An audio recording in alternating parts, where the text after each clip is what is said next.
I feel like he's the asshole that would try to break the bone vessels as much as No, possible. because he's he needs her to be in perfect condition. He can't sell her in slightly used condition. Like it's not like a scratch and dent sale. She's got to be in perfect brand new condition. That's true. To be sold. Otherwise, he's going to offend the call with his battered his battered price. Yeah. Warning, the following show will spoil the hell out of George R.R. Martin's A Song of Ice and Fire books and the TV show A Game of Thrones. Also, you're probably going to find a fuck ton of bad language. The explicit tag is there for a reason. Death and boobies, death and boobies, death and boobies, death and boobies, death and boobies, death and boobies, death and boobies, death and boobies, death and boobies, death and boobies.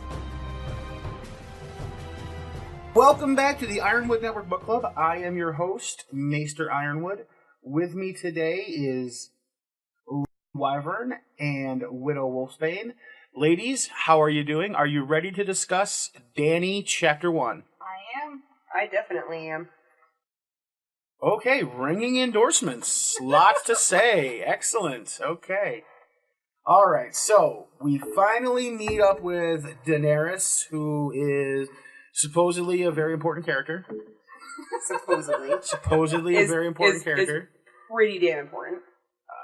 I guess, if you say so. 2/3 of the people here disagree with it. So. And since they're both women, that makes it maybe 50-50. But if we're in a state of Congress and women are allowed in Congress, then 2/3 vote overrules. Well, actually, there's one woman in Congress whose vote doesn't count for anything. Really? Yes. I know that. The congresswoman from the great not state of Washington, D.C. She doesn't get to vote on things. That's because that's not a state, it's a District of Columbia. She's still in Congress. and doesn't get to vote on things. Continue. That's her fault for doing DC and not something better. Continue. Anyway, alright, so let's start off with a brief synopsis of Dany's first chapter. We start off with Viserys, who is Dany's older brother and the supposed heir to the Iron Throne. Also, douchebag Royale, coming in and basically perving on his 13-year-old sister, giving her a titty twister, kind of feeling her up, macking on her, and telling her that basically I'm selling you to a warlord today, and you better not fuck it up for me because I need his army to take back my Iron Throne. So that's fantastic. He's awesome. From there, we move on to the actual party at Khal Drogo, who is the great Khal of the Dothraki. We move on to his ginormous mansion in the city of Pentos. Now, supposedly the Dothraki are like barbarian horse lords who just kind of live out in the middle of nowhere and ransack things and rape and pillage. And yet, for some reason, Khal Drogo has a 9-towered mansion. Because it was gifted to him, so he didn't pillage and plunder the fuck out of somebody. Yeah, but they've never given any other Dothraki lord a mansion before or since. Well, I mean, it was either get raped by Khal Drogo or give him a gigantic mansion. Yeah, but there were great Khals before him. But he's probably, and none of them had mansions. He's improvising and he's innovating on the ways of the I'm just saying that there's some things we're going to get to later on in the chapter that let me think that there's a little more to Khal Drogo than just being a horse lord. You'll have to point that out to me then. I would agree with that. I also think that he's just a huge badass and everybody's afraid of him. Well, he's a badass, no doubt. He's got a Tom Selleck mustache going on. So, obviously a badass. And his hair is longer than everyone else's. Right. Yes. Obviously he's also like a head taller than everybody else. Obviously a badass, but my point is he's the only Dothraki horse lord ever given a mansion in one of the free cities. So the theory that Illyrio points out that we find it easier to pay them off doesn't seem to hold water if the only one who's ever been given this kind of gift is Khal Drogo. Especially when you consider the types of people who show up to the engagement announcement That's an interesting at Khal Drogo's mansion. That's very true. actually. Which is, what we get to next. We get to the mansion. We find that Khal Drogo's mansion, now this is another weird thing, is not guarded by Dothraki. No, it's not. It's guarded by, what are they called? The Unsullied. The Unsullied, which is also, again, a little strange that Khal Drogo has 100,000 foot soldiers, and yet his mansion is not guarded by his loyal foot soldiers. It's guarded by purchased Unsullied. I didn't even think of that. I don't think they were purchased. I think they were gifted to him. Either way, And, somebody purchased them. Yeah. But The only way to get Unsullied is to get them purchased. Yes. Because they're slaves. Yeah, they're slave soldiers, so he's The using... Dothraki didn't purchase Yeah, I think they were gifted to him. Like, someone purchased them, but they were gifted to him as slaves to guard his palace. Right. Ben, why leave so many of your own good men behind when you've got slaves that Because can if you're the great horse lord, who would you trust more than your own sworn riders? Maybe he keeps a sworn rider there to keep. I mean, the this Unsullied is like King Arthur leaving the rest of the Knights of the Round Table at the Round Table and going out with like a couple of hired goons as his personal bodyguards. Just seems dumb. I mean, not something that would happen. That's fair. That's fair. But right. I don't know. I think that and okay, fine. You want to make the argument that while he's gone, then fine, he takes his men with him and leaves the Unsullied to guard the place while he's not there. Fine. But he's currently there, which means he's also got his... He's got his horde there, too. His horde there as well, which means why is his horde not guarding the palace? Because he still has the Unsullied there. Yeah, they're enjoying the festivity. I also don't think... we get a glimpse inside the party. There's not 100,000 Dothraki riders inside. There's a lot of high-profile people there. There's a lot of none of whom are Dothraki. No, except Khal Drogo. Except for Khal Drogo. And that's the thing we get to at the end of this chapter, is we get to the fact that there's like knights and lords from Westeros, like leaders of the free cities of Essos. There's like a very high-ranking Archmaester. No. It's a very, very strange conglomeration of very important, high-ranking people to be attending the engagement ceremony for what the rest of Westeros calls barbarians and horse lords. I wonder if all these people are people that are against King Robert. That is a possible thought, that there could definitely be people who are sympathizers to the Targaryens, no doubt about that. But then again, Ser Mormont is here. Right, Ser Jorah Mormont is there. But that's because he's been with the Dothraki. Okay. He's been tooling around with the Dothraki, and this is where he swears his sword to Viserys. Okay. So he's been tooling around with Khal Drogo's Khalasar. Okay, he wasn't in the city. No, he's been tooling around with Khal Drogo's Khalasar, which is why he knows how to speak Dothraki and things like that. Yes, that's why he's also so familiar with their culture. That makes me wonder how he'd be accepted into it without automatically being killed for being an outsider. Because he probably killed some motherfuckers I'm assuming he fought his way in. Yeah. Someone probably sent some people after him when he first approached, and then Jorah, being the badass that he is, went and slaughtered them without a problem, and then they're like, he's alright. Yeah, he was after him and his wife escaped to Essos. For a while, he fought with some of the free companies. His wife left him though. Right. Because he couldn't afford the lifestyle she wanted. Right, and then he went out to fight with some free companies, and she basically, while he was gone, started screwing one of the leaders of one of the cities of one of the free cities. I think it was Tyrosh, if I'm not mistaken. Could be a different one. But so he ended up with the Dothraki. I assume that when he wanted to join, Khal Drogo was like, you must fight our toughest fighter, and Jorah defeated him, and therefore was let in to the Khalasar. I doubt he's considered part of the Khalasar. Right. But he's definitely... He's probably at least an ally to the Khalasar. Yeah, he's definitely important enough that Khal Drogo will take his advice. Okay. So, and then at the wedding here, he swears his sword and his allegiance. He becomes Viserys' sworn shield, which is what the Hound is to Prince Joffrey. Okay. So he's essentially like Viserys's Kingsguard, one-man Kingsguard. Okay. So that happens here. And then we also get a little bit of a glimpse of his growing, almost immediately, infatuation with Dany. Jorah's. Oh, Jorah's, yeah. Yes. I was like, I don't think the call's that fond of her yet. Yeah. No. Khal Drogo, That's Khal why I had to Drogo verify. likes her. He's like, she's a hot blonde chick, but Yeah, she's but not a he's in his Dothraki. 50s and she's 13. Yeah, that doesn't stop him from wanting to bang her. Listen, 50-year-old men want to bang 13-year-olds all the time. They just don't say anything That about it. and that was called pedophilia. back Not then in it this was world. back then it was common. Back Yeah. then. And In even this even story- in This is, our no, world, and even in our world, and this is like a I medieval know. time story, and even in medieval times, 13 and 12-year-olds, and even I know, 10-year-olds, once they were- bled, they were adults. some of them were even wet off before they bled, yeah, and then they usually just waited until she bled before trying to have a before child. consummating the marriage. Like for Yeah. instance, Beric Dondarrion in the story, his wife is like a 12-year-old girl. He's betrothed like a 12-year-old girl, Right. and he's a full-grown is- man who's the lord of his castle. So, wait, are you talking about the guy that had hosted the Red Wedding?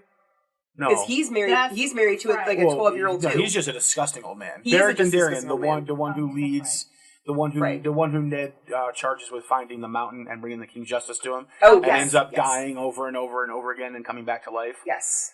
Beric Dondarrion, his betrothed is like a 12-year-old girl. Yes. Oh. Yeah, and I'll say Walder Frey Okay. keeps when And Walder Frey is just a disgusting old man. Yes, but when we get introduced to Walder Frey, I'm assuming in the book as well as in the show, he just keeps bragging about how his wife's become younger and hotter. Yes. So, Yes. and with each passing Yeah, he's wife, just a dirty, disgusting old I man. don't know. I'm pretty sure his wives are committing suicide. I think that's one of the reasons why he's had so many wives, because I don't think he's allowed to divorce them, and I don't think polygamy is a thing with the Seven Gods. Does No, he it's not. marry Yeah. his daughters, or is that just the king? That's just That's not the King of Wolves. That's Craster. That's just Craster. Craster's just the Night's. Is he a Night's Watch guy that fled? I think I think he was. I'm pretty sure he was possibly a Night's Watch, but I think it just might be he was just a wildling who kind of like found a way to kind of like coexist with the others. I thought That it was could the be. king above the wall that was having sex No, that's with Mance his Raider. daughters. No, that's not Mance Raider. That's Isn't that Caster. the same No, person? they're not the same Mance person Raider is not whatsoever. Craster. Okay. Go back and watch season 3. Well, again, don't go back and watch season 3. Just wait till you get to that point in the books because Okay. we're discussing the books, not the TV show. I know, but she'll also see It's not. that It's in- not. It's not TV show club.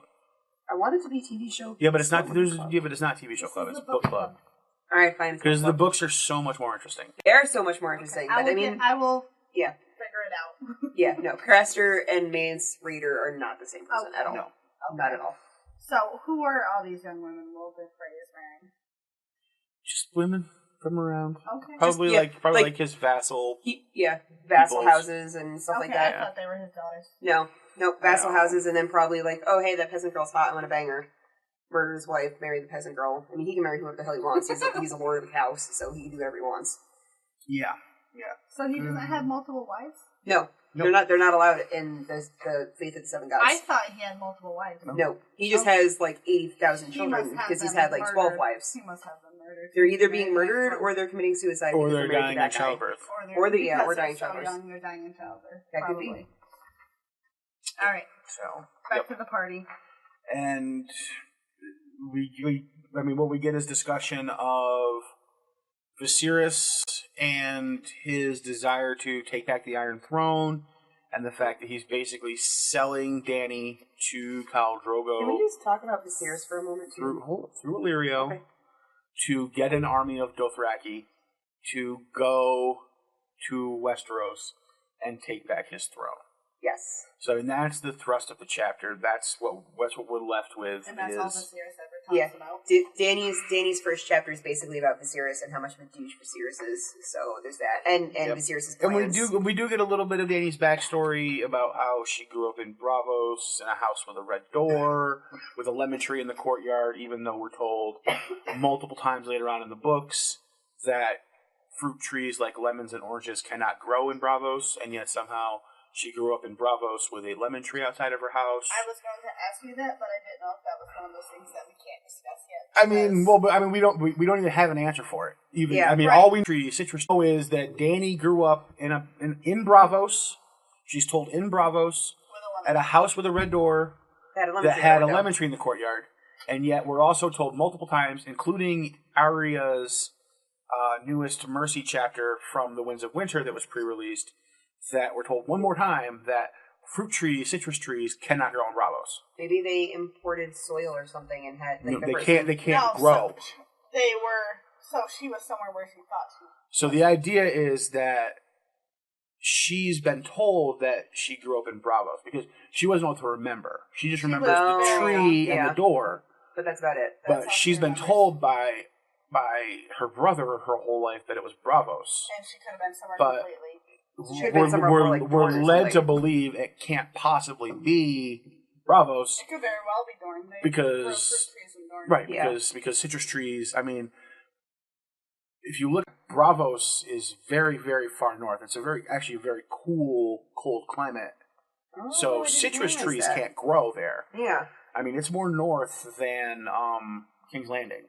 My book does not have a map of Essos. It just has a map of Westeros. But yeah, so it just has the north and the south. Yeah, Bravos is farther north than most people think.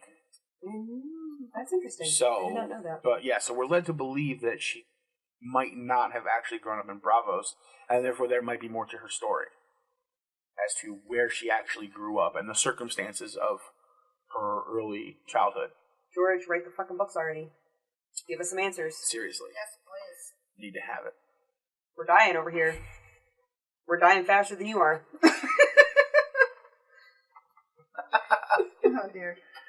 I'm very salty today. But yeah, so that's our Dany mystery for this chapter. Is we start off and then later on we get information that leads us to question some of the information that we get from her in this chapter. Okay. So that's fair. Yeah. Interesting. And then you wanted to talk about the man, the myth, the legend, Viserys Targaryen. The douchebag. So I wanted to talk about Viserys because, as always mentioned, I am the show whore of the group, and really? You need to get closer to the mic. Oh, I'm the show whore of the group, and I want to talk about Viserys more because in the show he's just such a watered down version of what the book has.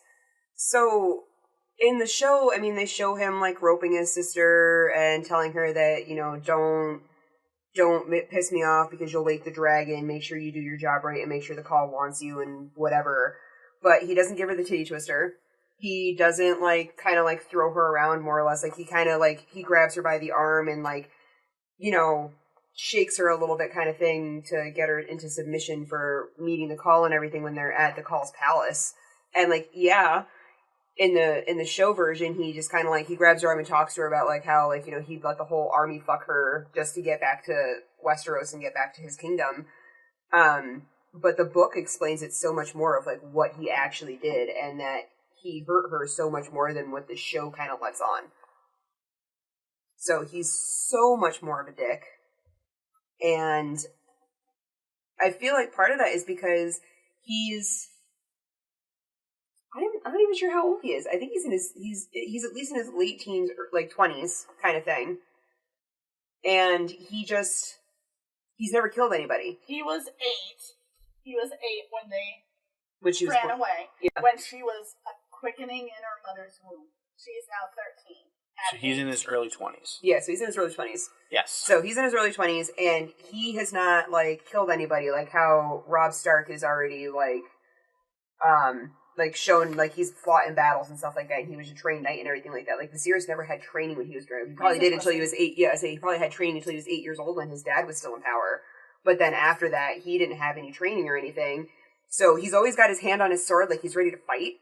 But I don't think he knows how to fight. I think he's so, cocksure and ready to fight, he puts off that persona. Oh, he absolutely is. Yeah, because he wants people to think that he'll fight them for anything, but he doesn't actually know what to do and how to fight, and he has no experience with it. Well, he is the beggar king. That's probably why he's so quick to accept Jorah Yes. as his sworn sword. Yes.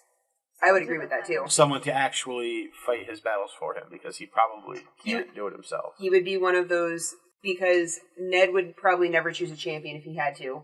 No, Ned certainly would not. Yeah, Ned would never choose a champion. I don't think Robert would even choose a champion, even with his age and his health and like being overweight and everything. No, he'd still grab his hammer. Yeah, he'd still grab the hammer and he'd still go swinging at anybody. But Viserys would hardcore choose Jorah to fight any battle for him at any reason. And I think that's one of the reasons why he's so volatile and why he's so angry is because he knows that he can't do anything and he's got Napoleon syndrome. Now, I wonder if Robert is actually even like... I don't think Robert's actually probably would even be allowed to fight. I don't think he's he is. not allowed to joust. What makes you think he'd be allowed to fight? Well, it's completely different. One's for sport and one's for life. Yeah. Like that's so what it's, the Kingsguard is for. But that's what I'm saying. I think he's required to choose a member of the Kingsguard to fight for. Like, I don't think he's legally allowed to fight himself. But he would. I mean, I know he would want to, but I don't think he's allowed. I think he has to pick a member of the Kingsguard to fight for him. Yeah. After. I mean, it could be Jaime. Well, it would be whichever one he wants, or whichever one stands up for him, which they all would. Yeah, they would all volunteer. Well, Jaime would probably be the last. And at to that volunteer. point, Jaime wasn't the Lord Commander of the Kingsguard. Yeah, Lord Commander, Sir Barristan was still Lord Commander of the Guard of the Kingsguard. Jaime was still just a member. After Barristan gets dismissed, then Jaime becomes Lord Commander of the Kingsguard under Joffrey. Remember the word. Yeah, the Lord Commander Joffrey's doesn't king. have to stay outside the King's chamber and listen to him fuck whores. So that's true. The Lord Commander's got some other important shit to do. That is true. Yeah, like writing in the book. That's the Lord Commander's job, writing in the book. Wait, which book? Wait till you get there. I have no idea what it's talking about. You'll come to it. Are you okay over there? I'm dying. I'm dying because I want to be able to read more than I do, and everything else gets in the way. This is the only way we can guarantee we get the reading in by having these podcasts. Exactly. I've had this book for 3 weeks, and I've only gotten to chapter 5. It's painful. Yeah. It's painful to not have read the entire book by now. Yeah, I've got the first 3 books in my car. This one's the only one that looks used. Yeah. So. Alright, so back to Viserys, the Beggar King. I love that. I love how they tell us that they call him the Beggar King. I do. He has to go around begging people because he has nothing left. Because he has to sell everything they had. Well, it was all stolen from him. It was all stolen. Well, no, it says they had. Well, the things that they were able to take. They had all their money right down to their mother's crown. Yes, but a lot of things were stolen from them. Yes. When the man who was protecting them died. Yes. Yeah, the servants still. Sure about that? Yeah. Yep. So whatever little they had left, he also ended up selling to get to different places. So now they basically live on the, on the charity of others. That's exactly what they do in Viserys. Doesn't see it that way. He convinces himself that he's going to be a powerful, rich king in the near future. And he does get a golden crown. He does. Well, are you sure about that? I don't know. So not in the book. Remember, anyway. We're doing book club, not TV club. I'm just saying, I like his golden crown in the show. Well, we don't know as though he gets a golden crown in the books. We don't. I don't. So I hope he does. The hope in one hand and shit in the other. See which one fills up faster. The hope's pretty high in the other hand. It's pretty high. But yeah, so. But I want to know how these people are okay with feeding him these stories and spending their money on the Beggar King. And letting him because if he them. becomes king, imagine how powerful of a person that is to have in your debt.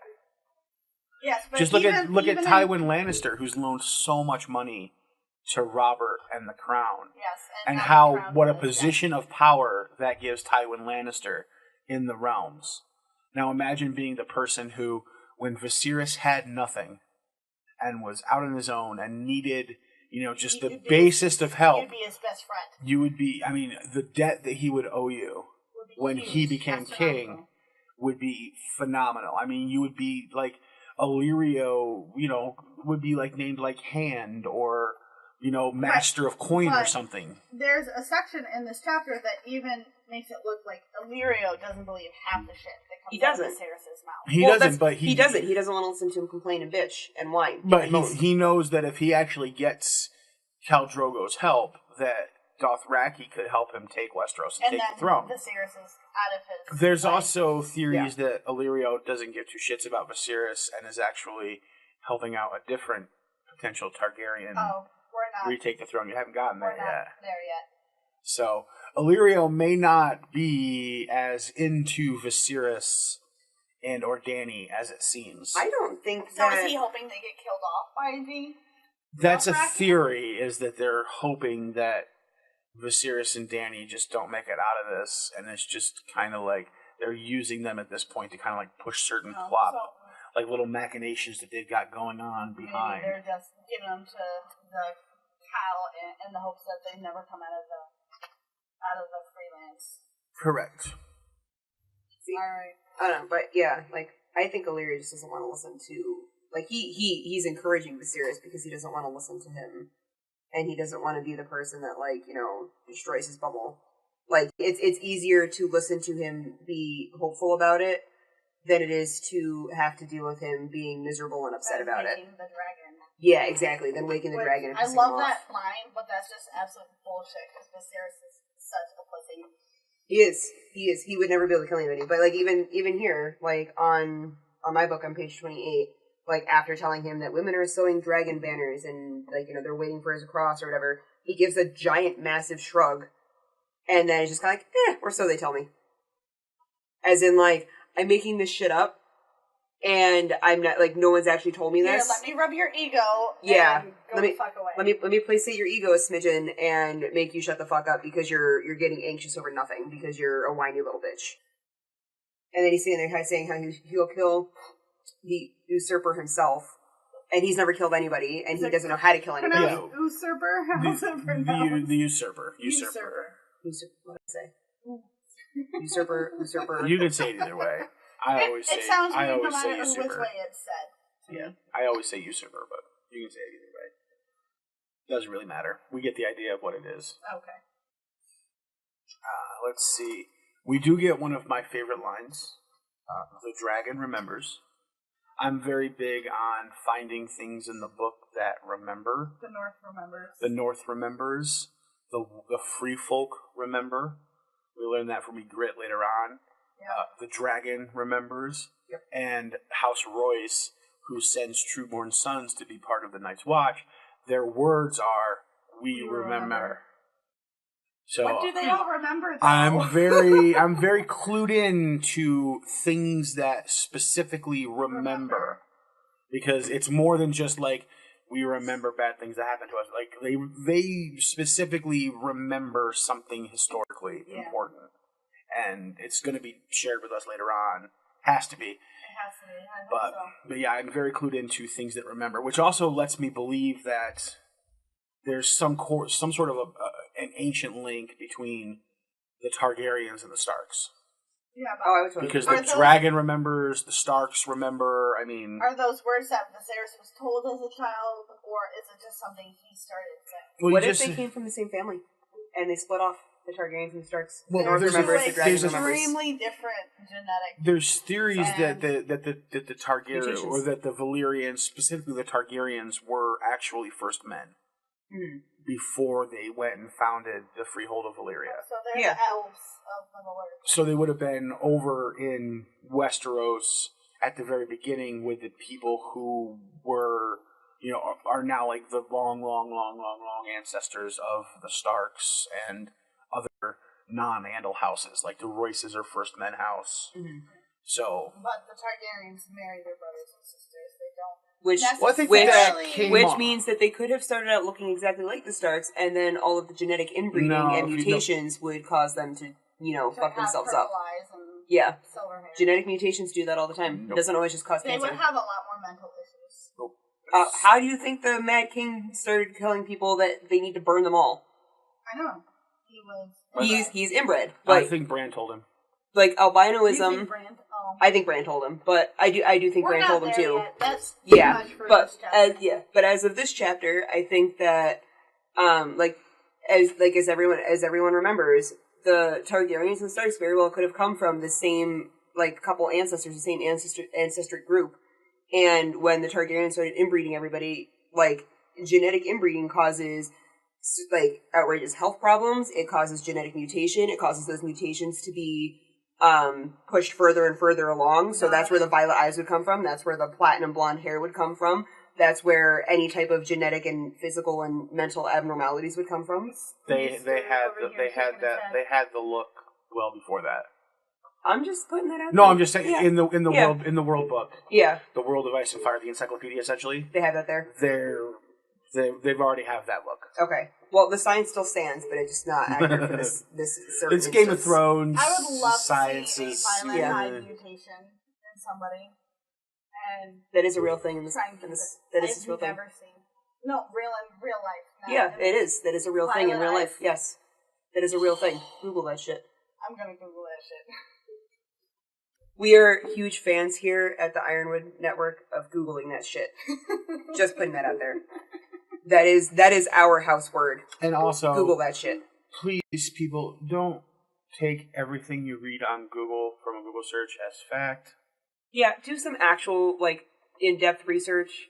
Google that shit, but Google that shit responsibly. Or how about read a fucking book? No one has encyclopedias anymore. You have to get them. I have 2 encyclopedia sets. You do. Dad has. Yes. You do.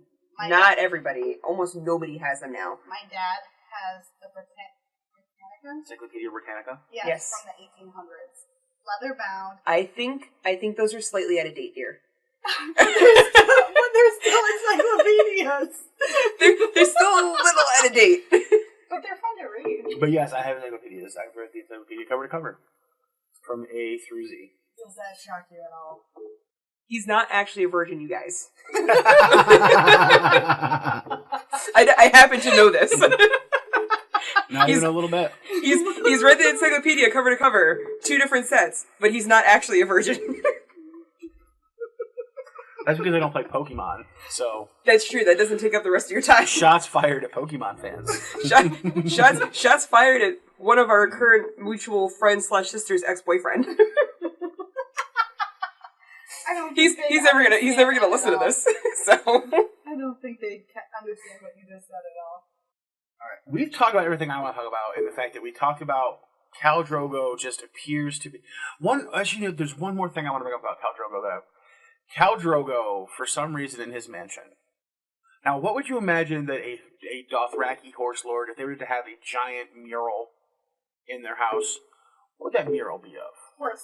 Horses, maybe a Khalasar running wild through the plains. That's not the first thing came to my mind. What was the first thing in your mind?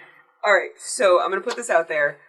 In the movie White Chicks, when the guy goes into Terry Crews's character's house and there's a giant naked picture of him on the wall and the only thing covering his genitals is an animal pelt.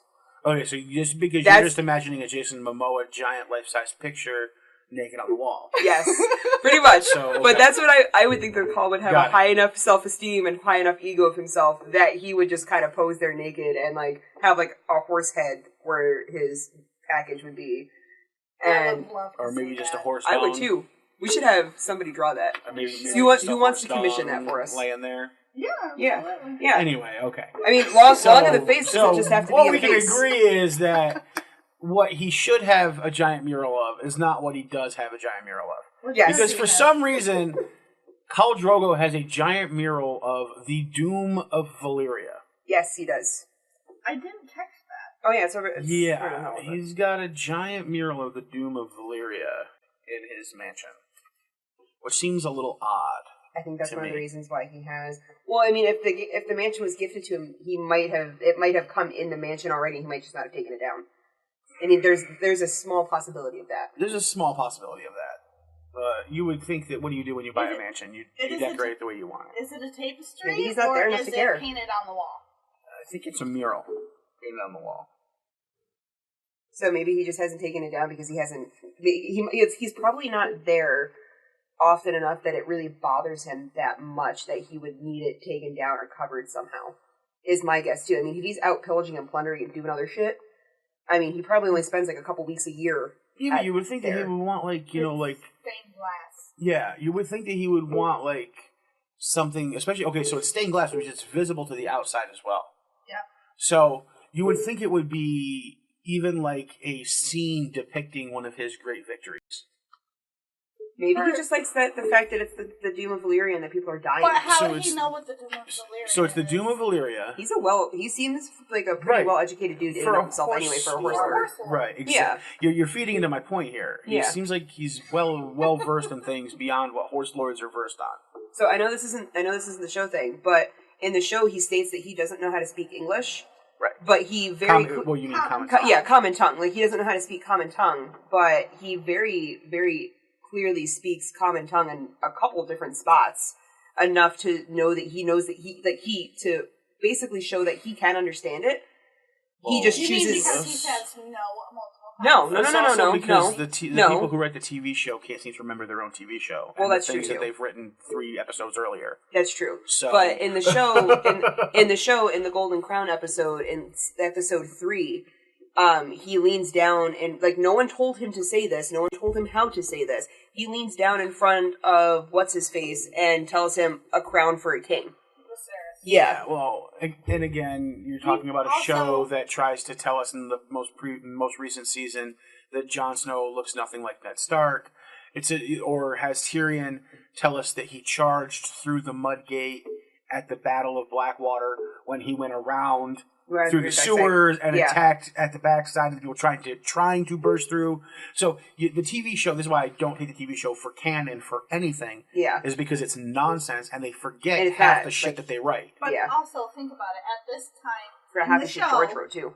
In the show, Dany's pregnant, right? No. Oh, yeah, she is. Yeah, so she's been learning their language. Mm-hmm. He's been learning her language. So he might know enough of it to understand, and Viserys is drunk and super what is being said. I don't think he understands as much as what's being said, because he also very obviously, as Viserys is going off, he has someone sitting there translating for him in his ear. I want to talk about Illyrio. Okay. Let's discuss Illyrio. I want to talk about Illyrio, and I want to talk about how he is a creepy old dude who seems kind of lecherous to me. Like, it's never outrightly spoken, but I get that vibe from him and the way that he conducts himself. And he's also, like, a really sickly old dude that just hangs out in his bed all the time and only gets out of bed for, like, important events. So he's a fat pedophile. Well, he's a fat rich dude. Yeah, he's a fat rich dude. But who's in charge? I mean, yeah, he's one of the magisters of Pentos.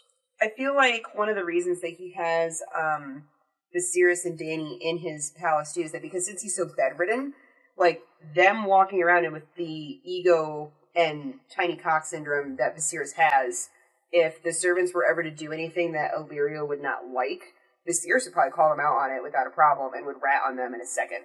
So I think that, like, one of the reasons that Illyrio has them there is because Viserys is somewhat protecting his stuff, because Viserys is so material driven that if a servant tries to steal something from Illyrio, like, Viserys is going to be all over it. Yeah, you can't buy into that one. No? No. Some of your crazy theories I buy into. Not this one? Like campfires, but not this one. No. He's very clearly just using Viserys and Daenerys as a means to an end to further his own ambitions. Yeah, but I mean, if he finds other uses for them along the way. I don't think it's to keep... I mean, he's got guards. He's got Unsullied. You say. He's got... I don't want to hear him anymore. He's got like, not just the servants, but he's got people who are in charge of the house. That's true. Okay. Who manage the servants and tell them what to do and keep them in line. No, not the servants, the slaves. Even though they live in a free city, it is stated in here directly that even though they live in a free city, he has slaves that was given to him by the Dothraki. He has slaves and he has servants. He has both. Yeah. Widow, I hate to say it, but I agree with the Maester. All right, I don't want to hear you either. Boom! I don't want to hear either of you then. I'm saying that just because he's using them for a means to an end does not mean that he's just using them for that sole purpose. If there were any indication in the text whatsoever that were true, I could get down with it. I'm gonna look for some evidence for that in the coming chapters. Just putting that out there. I'm not gonna find it. I've been there, done that. I'm gonna find it. You're gonna be reading. Listen. I found and read into the campfire thing, so I'm going to find and read into this. Just a quick note, we're done with Illyrio for quite some time after this chapter. Don't tell me that. So... I'll still find it. How? If you can only read a chapter at a time, it's going to take you weeks to find it. I'll skip ahead. More like months. I will skip ahead. To find, I think, probably the next time Illyrio shows up in the chapter. I love fucking spoilers. I will skip the fuck ahead. And then I love spoilers, by the way. No, I love spoilers. Alright, I don't want to hear it when you find something you don't like. How often do I spoil shit for you? Not that often. That's true, that's because I kind of like you. Ask anybody else how often I spoil shit for them, because shit for everybody else. I do. I love spoiling shit. Except milk. No one likes spoiled milk. You leave me out of it because you know. So what you're saying I don't is want to wake the dragon. You're an evil bitch.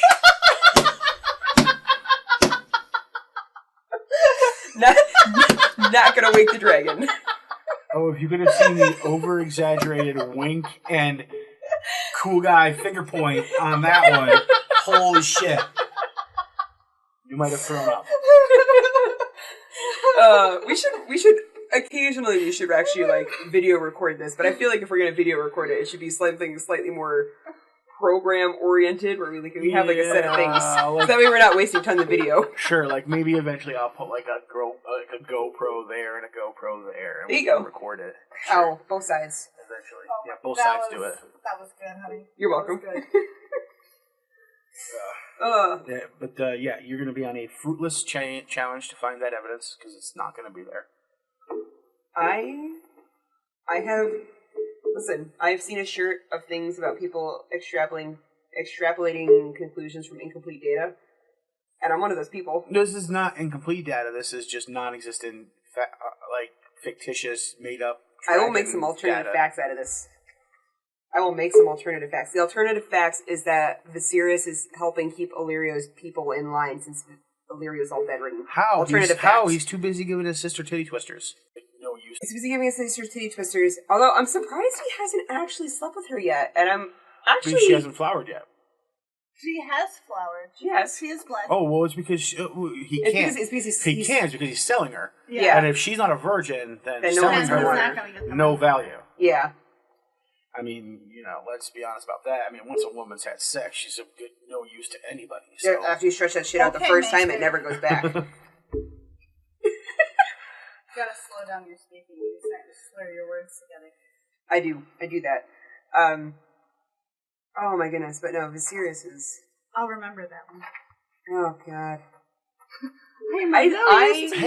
I'm just saying what the gist of the books is. I am actually slightly also upset with Dany in the fact that, she was just doing what she...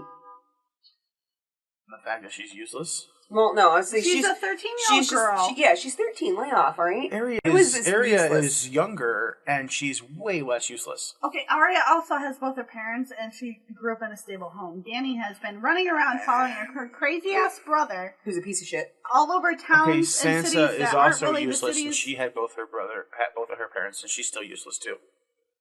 Sansa is useless. I'm not talking to you right now.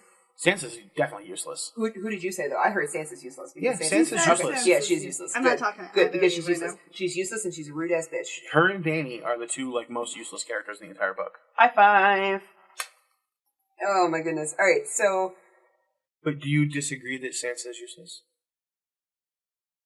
I haven't read enough of her in the books to agree, and I'm not allowed to make opinions based on the TV show because this is a book club. So you'll have to ask me that again. Would you like to compare and contrast Sansa in the books versus Sansa in the TV show? No, I'm good. Okay, is there anything else that needs to be discussed in this chapter? Let's see, we went over Illyria, we went over Viserys, we talked about Ser Jorah. We talked about Jorah, we talked about Dany, we talked about Muro, we talked about all the people who are at this party that probably shouldn't be because it's a fucking barbarian horse lord getting married. And there's people there who probably shouldn't be. Is there anyone else in... Oh no, that's the wedding. That's the wedding that's a giant orgy. This is just the engagement party. Okay. Is there anybody else in attendance? Yeah, so no one died in this chapter, so it's definitely not the wedding. Okay. Right. Otherwise, it would have been a dull affair. Exactly. Less than 3 people die. And with the Dracula wedding, it's a dull affair. Per Jorah. Right. Let's see. We didn't mention Dany's dress. She gets a nice, beautiful dress from nice Illyrio. see-through. Nice see-through dress from Valeria. Purple, Yep. It's purple to match her eyes. Yep, to bring out her eyes.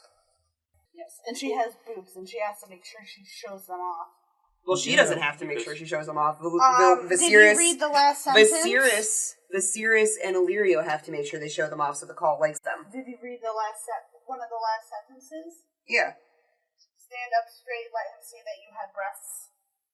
Yeah, because did you not read what happened just before that? I did. He forced her into doing that. She was crying her eyes out. Forcing her into the whole thing. Yes. He's forcing her to get married. She smiled and stood up straight because he said, smile and make the call happy. So she's smiling and pushed her boobs out because her brother's sitting there squeezing the shit out of her arm, giving her bruises, saying, don't disappoint me or you'll wake the dragon.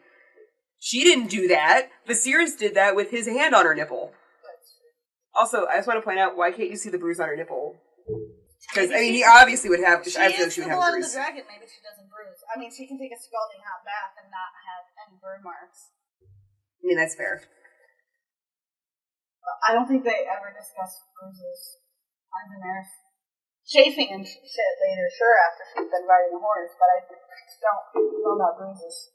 BG Dubs, that problem is because she's not holding the reins the right way. She's also got fair skin and never ridden a horse in her life. Yeah, I know, but horses are assholes. She rides it all day. Horses are assholes, and they like to shove their faces forward and, like, pull on the reins to, like, give themselves more, like, headroom. Not just on her hands, on her legs. Well, yeah, I know, because she's not used to riding a saddle. Exactly. But, like, the ones on her hands are because she's not holding the reins with a firm enough hand to keep the horse from ripping the reins through her fingers and, ripping off her fingers and skin. But the point is, they discuss those issues, but they never discuss bruises with her. Yeah. Yeah. I mean, they don't mention... No, Viserys does. Right, they don't mention the bruises, but that's because, I mean, he's gripping her arm. She's not going to bruise immediately. Yeah. And then we're done with her for quite some time until we get to the wedding. But she got the titty twister at the very start of the chapter, which was the same day and hours earlier. And having taken a steaming hot bath would have opened the blood vessels he ripped much faster and caused it to bruise much faster. You can give a titty twist without breaking the blood vessels. That's true. I feel like he's the asshole that would try to break the blood vessels as much as possible. No, because he's perfect. He needs her to be in perfect condition. He can't sell her in slightly used condition. Like it's not like a scratch and dent sale. She's got to be in like perfect brand new condition. That's true. To be sold. Otherwise, he's going to offend the call with his battered price. Yeah. Okay, so we end the chapter with Dany seductively approaching her cow. As seductive as a 13-year-old can be. As seductive as a coerced 13-year-old can be. Right. Yes. So who would just like finish crying for a while. Yes. So I have a random thought here as I'm just kind of like skimming over the words as you guys are talking. Mm-hmm. That it's something that Viserys said about when Dothraki are defeated in combat, they cut off their braid of disgrace so the world will know their shame. Yep. And Khal Drogo's braid is his ass. Never been cut. God, I would love to play with that hair. Anyway, only if he's Jason Momoa. No. I love playing with men's hair. I don't know. No, I love playing with men's hair. Okay. It's just that I love that shit. I love that shit. I love men with long hair. Anyway, so thinking about that though, how often do Dothraki get beaten in battle without being slaughtered? Well, here's the thing, like... Are they talking about, like sparring combat kind of thing? Like, training? It could be single combat, but it could also be, like, I mean, like, his Khalasar could, like, say, try to invade a city. Mm-hmm. That doesn't mean that he has to lead it from the front. Like, he probably would. Oh, I'm not talking about the call himself. I'm talking about, like, in general. Like that it says that, like, if they lose battle, like, any Dothraki, anyone, when they lose a battle, their hair gets cut off. But how frequently do they lose a battle and actually survive losing a battle, is my question. I would say if you're the Cal, probably quite often. But I mean, like, regular, like, not even Blood Riders, like, I mean, like, the regular... Right. The regular dude. Like, I mean, I know that, obviously not everybody can win. And we don't learn about that because Khal Drogo wasn't just ever, like, a regular Dothraki. His dad was also a Khal. Yeah. So, we don't really know. So, he was always essentially like a prince. Yes. We don't really know all that much about, like, I mean, we learned a little bit about the Blood Riders, but we don't really learn a whole heck of a lot about, like, their culture in that aspect. Yeah, the regular, everyday Dothraki soldier. Because that's my thing. Like, they're sitting there talking about, like, oh, look how long their braids are and blah, blah, blah. But then you also find out, like, that they're a very much, like, dog-eat-dog, where if you're not strong enough to survive, you're going to die. Mm-hmm. And you're going to get left behind. So if you're not winning battles, then how likely is it that you're even alive to begin with? So obviously your braid can't be that short. Because, unless you're young. Yeah, unless you're young in training, your braid can't be that short, because if your braid's that short, then that means that you probably died. Right. So, well, I mean, like... it's a good thing his braid is very long. Yeah, like, his braid's as long as it is, because, I mean, first of all, he's, like, 40 or 50 or something like that, too. Like, he's not cheap. Is he in his 30s? He's in his 30s. Well, he's in his 30s, and, I mean, but he's also a prince, so he was also trained really well when he was younger. Well, they're all trained really young. I mean, they start training all Dothraki males at the age of 8. Yeah, but I'm sure he was probably started training before that, and he was also trained by better people because his dad was a Khal.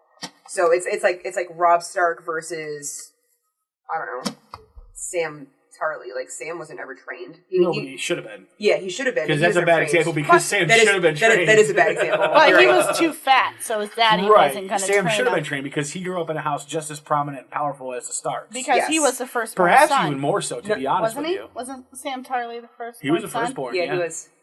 And that's the reason why he ended up going to the wall, because his dad didn't want his firstborn son to get any of his lands and titles. He wanted it all to go to Dickon. Dickon, because that's he's a dick. Right, they're brothers. Yeah. Dickon and Sam. Two completely opposite. Dickon and Samwell. Does not really fit together. No. What about Dick Off? That's well, now it's Theon. off because the guy's dead in the TV show. Theon is Dick Off. We're not there yet. Spoilers. Spoiler alert. Spoiler alert. Theon Dick Off. Oops. Okay, so what are we doing next episode? Next episode is Eddard 1, The Arrival of the King at Winterfell. Bum, bum, bum. All the royal dramatics that come with that. All the Lannisters. That come with that. The infestation of Lannisters, if you will, because that's what Ned calls them, the infestation of Lannisters. Yeah, well, I think he very much and just that calls woman. The Lannisters an infestation no matter where they are. Yeah. Plague. Yeah. And so there's the infestation of Lannisters. For Marcella. I like Marcella. With that woman. Don't roll your eyes at me, Maester. I say she's still a bastard. It's not her fault she's a bastard. No, but she knows. She's the one of the three that knows. Yes. Oh, yeah. Because she's not a fucking idiot. Is that supposed to make her bad because she knows where she came from? No, it just makes her smart because she's a woman. She pays attention. She's just, I mean... She's the only Lannister I like, other than Tyrion. She pays attention because she's not allowed to talk. I have hated Jaime since Bran 1. You don't learn about him in Bran 1. You don't learn about him until Bran 2. Oh, Bran 2. Or Bran 4. The one where he pushes Bran out the window. Yeah, but he did it for such good reasons. Which we discussed last episode. Yeah. It still doesn't make me like him anymore. You don't have to agree with me. That's the whole point of this podcast, is to discuss different angles. That's true. Which is fine. But let me have my beliefs. I let you have yours. No. Change your mind. I'm just saying. If I change my mind, fine. I will gladly let you know. As of right now, I do not like Jaime. It's like how you and I are against Maester Ironwood over here about Dany. Maester Ironwood are against you about Jaime. And that's fine. And then both of you guys are against me about the Hound.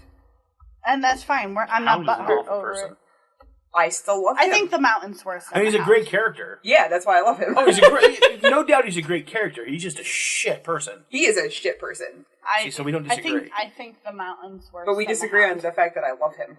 No, you can love him. I love him as a character too. He's fantastic. And I think that's just and the chapters weird. that feature him are fantastic. And so his storyline is great. Can we have a TMI moment? But he's just awesome. Can I have a TMI moment? Is that allowed on the show? I don't care. Sweet. I had a creepy dream once about the Hound and that we were in a relationship together, and it was fantastic.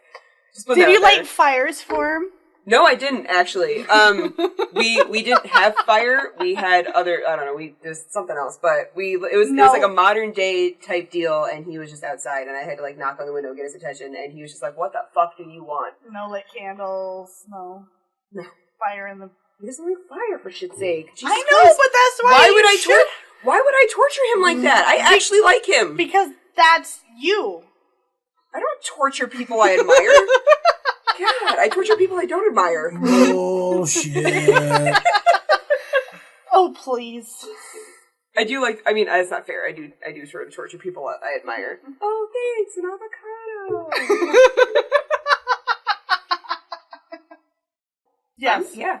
Oh, yeah. By the way, guys, subscribe and love us. Share.